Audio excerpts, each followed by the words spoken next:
జై మెగాస్టార్, జై మెగాస్టార్. అన్న మీ అందరికీ ఒక విషయం చెప్పాలన్నా. ఫస్ట్ నేను మీ అందరితో కొన్ని షేర్ చేసుకోవాలనుకుంటున్నాను. నేను లాస్ట్ బర్త్డేకి సేమ్ మీలాగే అక్కడ కూర్చున్నానన్న. లాస్ట్ బర్త్డేకి నేను కూడా జైలు కొట్టాను అక్కడి నుంచి. చిరంజీవి గారు అభిమానుల్ని ఎంత ఎంకరేజ్ చేస్తారో నిలువెత్తు సాక్ష్యం నేనన్నా. ఇంకా చాలామంది ఉన్నారు, బట్ మీరందరూ చూశారు హుక్ స్టెప్. మనశంకర్ వరప్రసాద్ సినిమాలో హుక్ స్టెప్ ఎంత ఊపిందో మీ అందరికీ తెలుసు. చిరంజీవి గారు నాకు అవకాశం ఇచ్చారు, పిలిచి ఇంటికి పిలిచి. ఆయన తలుచుకుంటే బాలీవుడ్ నుంచి లేకపోతే ఎక్కడెక్కడి నుంచో కొరియోగ్రాఫర్స్ని పిలవడం పెద్ద మ్యాటర్ కాదు. బాస్ ఒక చిన్న స్టెప్ అలా ఊపితే చాలు. ఆయన గ్రేస్కి ఏ స్టెప్ వేసినా కూడా అది అందంగా ఉంటుంది. బికాస్ బాస్ మెగాస్టార్ చిరంజీవి గారు అంటేనే గ్రేస్. గ్రేస్ అంటే డాన్స్ అంటే చిరంజీవి గారు. మనకి చాలా ఫార్మ్స్ ఆఫ్ డాన్స్ ఉన్నాయన్న. కూచిపూడి అని, భరతనాట్యం అని, లేకపోతే మనకి డిఫరెంట్ వెస్టర్న్ అని, బాలీవుడ్ అని. కానీ చిరంజీవి గారికి స్టైల్ అంటూ ఒక క్రియేట్ చేసి మెగాస్టార్ స్టైల్ అని క్రియేట్ చేసిన మన బాస్కి మా డాన్సర్స్లో ఎంతోమంది ఈరోజు ఇక్కడ ఇండస్ట్రీకి వచ్చారంటే దానికి కారణం చిరంజీవి గారు. చిరంజీవి గారు నాకు అవకాశము ఇంటికి పిలిచి ఒక సర్ప్రైజ్ గిఫ్ట్లో ఇచ్చారన్న. నేను ఎవరిని అసలు జస్ట్ ఒక నార్మల్ పర్సన్ని, ఏ దిక్కు తోచని టైంలో ఇండస్ట్రీలో అసలు నేను పైకి వస్తానో రానో తెలియని సిచ్యువేషన్లో ఎన్నో ఈవెంట్లు ఇక్కడ ఎన్నో డాన్సులు చేశాను.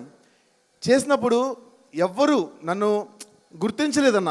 కానీ సాక్షాత్తు దేవుడు అంటే ఏ దిక్కు తోచని టైంలో ఆ శివుడు వెనకాల ఇలా నట్టి నువ్వు ముందుకెళ్ళన్నప్పుడు చిరంజీవి గారు మాత్రం చెయ్యిచ్చి నన్ను ముందుకు నడిపించి ఇదే రాని దారి అని నన్ను ఈరోజు ఇక్కడి వరకు తీసుకొచ్చారన్న. పచ్చిగా చెప్తున్నా, 5 వేళ్ళు ఈరోజు మా ఫ్యామిలీ తింటున్నామంటే దానికి కారణం చిరంజీవి గారన్నా, మెగాస్టార్ చిరంజీవి గారన్నా. ఈరోజు మీ అందరిలో నేను ఒకడిని. మెగా అమ్మల్లో నేను కూడా చిరంజీవి గారి సినిమా ఫస్ట్ డే సినిమా సత్యం థియేటర్లో ప్రతి సినిమాలో కూడా ఒక షర్ట్ ఎక్స్ట్రా నేను బ్యాగ్లో పెట్టుకుని, ఎందుకంటే షర్ట్ చిరిగిపోతుంది. షర్ట్ చిరిగిపోయి టికెట్లు తీసుకోవాలంటే టికెట్ తీసుకుని లోపలికి వెళ్ళి ఇందిరా స్టెప్పులకి, మన హిట్లర్ స్టెప్పులకి ప్రతి ఒక్క స్టెప్ కూడా నేను డాన్స్ చేసేవాడిని. అంత అభిమానం నాకు చిరంజీవి గారు అంటే. చెప్పే కదన్నా, ఈరోజు నేను ఇంత ఆనందంగా సినిమా ఇండస్ట్రీలో ఒక 20 ప్రాజెక్టులు వచ్చాయంటే దానికి కారణం చిర్రు చెయ్యేస్తే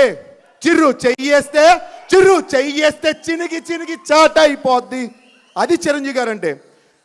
చిరంజీవి సార్ మాలాంటి కళాకారుల్ని ఎంతోమందిని అసలు లెక్క పెట్టలేనంత మందిని, కొన్ని లక్షల మందిని మీరు ఎంకరేజ్ చేసి ఇలా ఒక పొజిషన్లో నిలబెట్టారు సార్. మీకు ఎప్పటికీ మేమందరం రుణపడిపోయి ఉంటాం సార్. చిరంజీవి గారు ఏ సోషల్ మీడియా లేనప్పుడు, ఎటువంటి ఇది లేనప్పుడు బ్లడ్ బ్యాంక్ రక్తదానం చేశారు, కంటి దానం చేశారు. ఈరోజు సోషల్ మీడియా వచ్చి చాలామంది మనకి ఎక్స్ప్లోర్ అయ్యి చాలామంది ఇది చేస్తున్నాం అది చేస్తామని చెప్తారు. కానీ ఎటువంటి సోషల్ మీడియా లేని టైంలోనే చిరంజీవి గారు రక్తదానం చేశారు. మా నాన్నగారు చనిపోయే పరిస్థితిలో ఉన్నప్పుడు కరోనా టైంలో నాకు స్వామినాయుడు గారికి నిజంగా చాలా థ్యాంక్స్ చెప్పాలి సార్. నాకు చిరంజీవి గారు బ్లడ్ బ్యాంక్ నుంచి ప్లాస్మా ఇప్పించారు. నేను ఆ రోజు నేను మా అమ్మగారికి కరోనా టైంలోని మా అమ్మగారికి కానీ మా ఇంట్లో వాళ్ళందరికీ కూడా బ్లడ్ బ్యాంక్ వచ్చే మేము కోవిడ్ ఇంజెక్షన్స్ కానీ ఇవన్నీ కూడా తీసుకున్నాం. ఆ టైంలో మనకి చిరంజీవి గారు ఎంత సాయం చేశారో తెలుసు. ప్రతి ఒక్కరికి సాయం చేస్తారు చిరంజీవి గారు. ప్రతి ఒక్క ఇంట్లోని ప్రతి ఒక్క చిన్న ఈవెంట్లో కూడా ప్రతి దగ్గర కూడా చిరంజీవి గారు ఉంటారు. కానీ ఒక విషయం చెప్తున్నా అన్న, సోషల్ మీడియాలో ఎవడైతే తప్పుగా కామెంట్స్ పెట్టి ట్రోల్ చేసి పిచ్చిగా మాట్లాడుతున్నారో, ఇందాక బండ్లను చెప్పినట్టు వాళ్ళకి సునకానందం. ఏనుగు వెళ్తూ ఉంటే కుక్కలు మొరుగుతూనే ఉంటాయి, మనం పట్టించుకోవద్దు. Chiranjeevi garu is always on the top. నేను ఎప్పుడు చెప్తా ఉంటా, the one and only megastar Chiranjeevi garu. Sir we love you. మీ వెనకాల మేమందరం ఉన్నాం సార్. మా ముందు మీరున్నారు సార్, మా వెనకాల కూడా మీరున్నారు sir. Thank you so much. ఈ అవకాశం ఇచ్చినందుకు స్వామినాయుడు గారికి, అలాగే శివాచారి అన్నకి, అలాగే మా మనోహర్కి చాలా థ్యాంక్స్ అన్న. లవ్ యూ అన్న. ఒక్క హుక్ స్టెప్ మాత్రం నోటీస్ చేసావా? 8 నెలల నుంచి మా మనోహర్కి చాలా థ్యాంక్స్ అన్న. లవ్ యూ అన్న. ఒక్క హుక్ స్టెప్ మాత్రం అందరం కలిసేద్దాం అన్న. అందరూ ఫోన్స్ ఓపెన్ చేయండి. ఫోన్ లైట్ ఓపెన్ చేయండి.